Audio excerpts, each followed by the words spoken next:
Hey everybody, welcome to another manga haul video, the first one for 2025. It's your boy GEEKDOM here from Manga GEEKDOM coming at you, talking about all the cool stuff I missed from December 2024. I finally got most of it. Sometimes packages take way too long, so let's get started.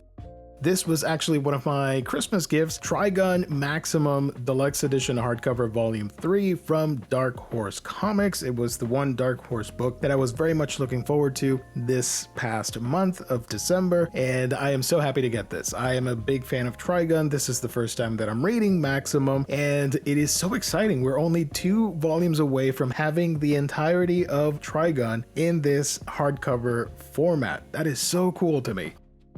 Let's keep the train rolling with another hardcover from Kodansha. Here we have Ashita no Joe, Fighting for Tomorrow, Volume 1. This was on a lot of people's most anticipated releases for 2024. I am typically not the biggest sports fan, but I do enjoy a good sports story, and this is one of the OGs, if you will. Such a classic, started from nothing, making it all the way to stardom type of stories. It set the standard for sports manga for many years, tropes and story beats that are still being used today in modern sports manga. You see some of its origin here in Ashita no Joe. A lot of people were complaining about the price, but you know, with the restoration process and the translation and all that, I understand the price point. I've seen it before in Western comics, so it's not new to me. But for people collecting manga for the first time, it might be a little bit shocking considering the trim size compared to the Trigun Maximum hardcover that I just showed. But if you can find it for a good price, grab it. I think it's going to be worth your time if you're into boxing, if you're into sports manga, or if you're just in the mood for a good solid drama. It's only going to be 8 volumes, so it's not a huge commitment on the shelf. From Yen Press, the Hachioji Specialty, Tangos Love, Volume 2 from Tomo Nanao. I really loved Volume 1. I thought it was one of the best reads, or one of my favorite manga released last year, and I can't wait to continue the adventures here with this lovely duo as they navigate their relationship. The girl is a Tengu princess, and the guy is a regular human. How do they make that work? And of course, her naive nature to real-world customs and norms and technology and all that stuff make for some lighthearted, wholesome fun and a romantic good time, if you ask me. Let's move on to some Viz Media books. Lumiere, Magical Girls Inc. Volume 5. I am brand new to Lumiere. I love this series. I think it's a lot of fun. It's action-packed, it's also funny, and it has great artwork. I love the deconstructed nature of Magical Girls and the heroic aspects of it, saving the people from danger and these creatures, monsters, also corporate greed from other companies. There's a lot to it, and I am excited to check out Volume 5. Here we have Black Lagoon Volume 13 from Rei Hiroe. Now this, I have to admit, I am a couple volumes behind. It's one of those series where I collected them and I'm like, yeah, I'll get to them eventually. I've read some of the volumes, not all. Now I have an incentive to catch up and be up to date with this action-packed series. One of my favorites from back in the day. And here we have it. It's a little bit thinner compared to the other volumes. Granted, you know, not a whole lot of chapters between 12 and the stuff collected here in 13, but regardless, super excited to check this out. Love me some Black Lagoon. Makoto Ojiro's Insomniac After School. Here we have Volume 8. Now this is really awesome. I've mentioned it in the past, but I sometimes repeat the stories in case of new viewers. This is stuff that was not seen in the anime adaptation that aired not too long ago. This is all brand new material to me. The story ended with Volume 14, so halfway there. This looks stunning. I love the character designs for Insomniac's After School. That is probably one of my favorite aspects of this manga. Finally, I grabbed this frickin' volume. Here is Volume 3 of Natsume's Book of Friends. I know about Natsume for so many years. I've seen random episodes. I'm not up to date with the anime adaptation, nor am I up to date with the manga, but I like it. It's a fantastic shoujo series that combines yokai to wonderful aspects if you ask me, and I started finally getting the physical volumes here. Volumes 1 and 2 were reprinted not too long ago by Viz, and then we saw nothing, and we've waited and we've asked. A lot of people keep asking, and they reprint other stuff, and that's the story of my life. The things that I want reprinted do not, but you know, I can wait. It might take a while, but they'll get there. Here we have the reprint of it, or the restock, or whatever you want to call it. You can take a look at the back here of the book, and this one was printed July 2024, but it wasn't until now, like literally a week ago as of me posting this video, where I saw book 3 randomly show up on the Bezos website, available in stock, and I immediately grabbed it. It's a long series, so I'm not in any rush. Right now, the focus is just on volume 4. When I see that in stock, I'll be happy. Speaking of older famous series, here we have another blast from the past, YuGiOh. This is the 3-in-1 editions. I have here volume 1, which collects obviously the first 3, and I am a fan of YuGiOh. I've never talked about it on the channel. I grew up with it like a lot of people. I played the card game. A friend of mine back in high school, he was so obsessed with YuGiOh. He wanted me to play it. I didn't have the cash for it, nor the interest in buying the cards, but you know, bless him, he had the extra cash and he bought me one of those starter decks so that we could play together. And I have very fond memories of playing Yu-Gi-Oh at school, and I always told myself if I got more space to build a bigger collection, I would love to own some of these Shonen Jump classics, including Yu-Gi-Oh. But I had some extra reward points and I used some of them to pick up this volume basically for free, and it's going to be great to revisit the series as it was meant to be. And finally, Call of the Night Volume 18 from Kotoyama, one of my favorite vampire manga. We are only 2 volumes away from ending Call of the Night in English. I am so excited. I can't flip through too much here because I don't want to spoil myself. I'm a couple volumes behind. I'm waiting to get everything to do a full read through. Let's move on to 7 Seas. Now this is the part of the video where it gets a little lewd, and I apologize for people that don't care about that stuff. I'm not going to show anything, don't worry. Everything will be censored here. So I decided to pick up some ghost ship books. You know what? Life's too short. You gotta live it, enjoy it, you know? You're not hurting anybody, so why not treat yourself and read some smutty material, right? Is that what the kids say? I don't know. I don't care. Here we have Emay Zumi brings all the gals to the house. This is probably the most not safe for work thing that I've ever shown on this channel, and the majority of the pages aren't even that lewd. If you know your manga part, I guess it's a blessing and a curse. I like to know a little bit of everything about whatever's out there, whatever topic you want to talk about. And doing research for this book, I realized that this is essentially a sequel to an Edo Dojin / hentai that deals with this protagonist and how he's living with a bunch of hot ladies in his dorm. I sound so horrible when I'm reading it here for you guys. I'm sorry.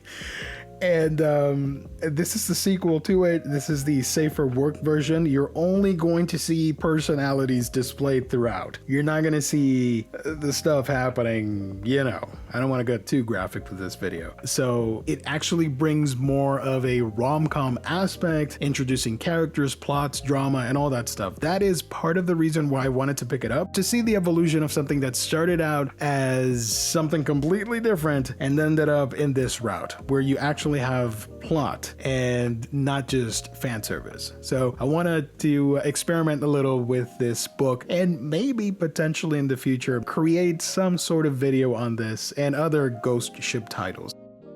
Oh boy. I have volume 1. I'm not gonna leave volume 1 by itself. What kind of monster do you think I am? Here is Do You Like Big Girls Omnibus Edition, or the Thick Edition, volumes 3 and 4.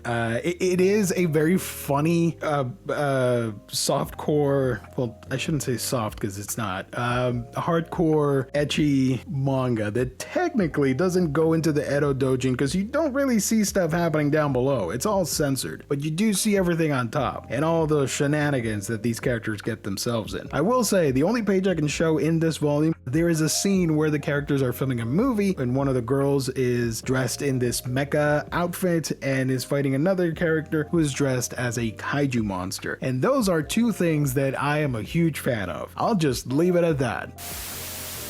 Level 1 Demon Lord and the One Room Hero. I'm a huge fan of this series. It is, I think, really underrated and could be a hidden gem for some people that don't know about it. I've made videos about it in the past. If you want to check it out on the channel, it's out there. This is the latest volume, volume 7. And I love, one of my favorite things is the art. It is very early Toriyama inspired in the character designs and the physical comedy and action. It reminds me of Akira Toriyama. That, it may just be me, who knows? But it's a fun play on isekai slash demon lord resurrection type stories with a lot of action, comedic aspects, and a washed out hero getting a second chance at stardom. Next up, we got the 100 girlfriends who really love you. Probably said too many reallys there. Volume 12. The anime just dropped as of me making this video, so that is really awesome. Season 2, I should say. I'm looking forward to watching that and catching up with the manga here. Probably one of my favorite rom-coms. I really enjoyed this one. Give it a shot. It is a lot funnier than you might think. And obviously it doesn't take itself too seriously with a title like this, so you're gonna have a fun time, especially with all the amazing pop culture references sprinkled throughout. The different girlfriends are hilarious, they're all super unique, and the stories and the shenanigans that the main character, Rentaro, gets himself involved in trying to fall in love with these girls is quite spectacular and absurd at the same time.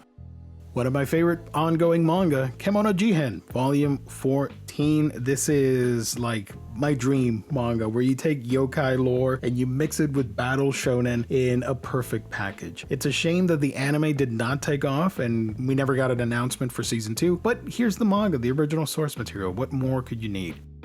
Also, one of my favorite isekai, Yakuza Reincarnation, Volume 11. I talked about Volume 1 if you want to check it out, sort of a first impressions on it. This is a really fun series. I don't know what's happening in this volume. I have not kept up with it, but I do recommend checking out Volume 1. It's a lot better than you might think, and the art is fantastic. I love the character designs for this series. Finally, here we have Orb on the Movements of the Earth, Omnibus 4. Yes, right. Collecting volume 7 and 8. This is the last one, completing this series. I love it. I really enjoyed it. Talked about the first omnibus on this channel, and the anime is currently airing. I wanted to watch it, but I thought, you know, I'd rather wait to get the final volume because both were coming out around the same time, right? So now that I have the final one, I'm gonna read everything and then potentially go back and start watching the anime adaptation. But I will bring you my thoughts on the Orb series overall, what I thought of it in an upcoming video. So stay tuned for that. And last but not least, I do have one quick funny story to share with you all with these 3 volumes here. We got Tangos Love, Call of the Night, and Emay Zumi. I made this order back in December, and for some reason I've always had issues with the Amazon website, the storefront. I don't know what it is. It's not a location-based issue. I just think it's a settings issue for my account. I don't know how to fix it. I've talked to people. They don't know how to fix it. I don't know what to do. For some reason, even though I have Prime offers and just regular items that should be in stock always show up as unavailable, and I could never find them being sold from the actual store itself. I would only just see third-party sellers. I don't know how to fix that. Eventually, I figured out that if I edit the URL for the item and refresh the page, it will show up as in stock, sold, shipped from Amazon. That's a workaround that I've had to do. I don't know how to fix it where I don't have to add stuff to the URL. I still haven't got to that part. So long story short, these 3 books came out in December. I wanted to grab them, but previously, like a day before, I was messing around with my shipping addresses, because another hack that I found is that if an item is out of stock or unavailable, I can change the address to something else. It will say that it's available. I'll add it to my shopping cart, change the address back to mine, and it'll ship like normal. So I did that, changed the address, and forgot to change it back. I placed the order, and later that day, late at night, I got an email saying, oh, the order shipped. I'm like, what? That never happens. I usually have to wait like a day and a half for Amazon to ship stuff. So I got super excited. I'm like, all right, cool, let's go. I check the actual message and notice that I accidentally left a friend's address on the order that I placed, and I panicked. So shout out to my friend Josh for helping me out with this one. I'm not gonna reveal all the details, but essentially I got in contact with customer service, customer support. They were not that helpful. They tried, but they couldn't really say anything because it already shipped. They can't control it. Instead, by the way, this call or this chat was at like 11 p.m. and their solution was, oh, here's the number for the post office. You can call them and tell them to stop the shipment. I'm like, you want me to call them now? And they're like, yeah, okay. I'm sure that's not how it works, but I'll try it. I call them. Yeah, I got the message that I'm calling at a non-working hour, which I knew. So I'm freaking out. I don't know what to do, because at this point, I don't know if my friend has the same address. He could have moved. Am I sending it somewhere? What's going to happen? I can't cancel it. I'm going to have to like buy the stuff again, which I would hate to do, because these books, you know, they can get expensive if you're hauling a lot of manga. So long story short, Josh was available and said, you know, don't worry, when I get them, I'll just ship them back to you. So thank you so much. That's how I got these 3 books. And for anybody wondering, yes, I deleted all the shipping addresses that I was using for this little experiment, so it will not happen again. Fingers crossed.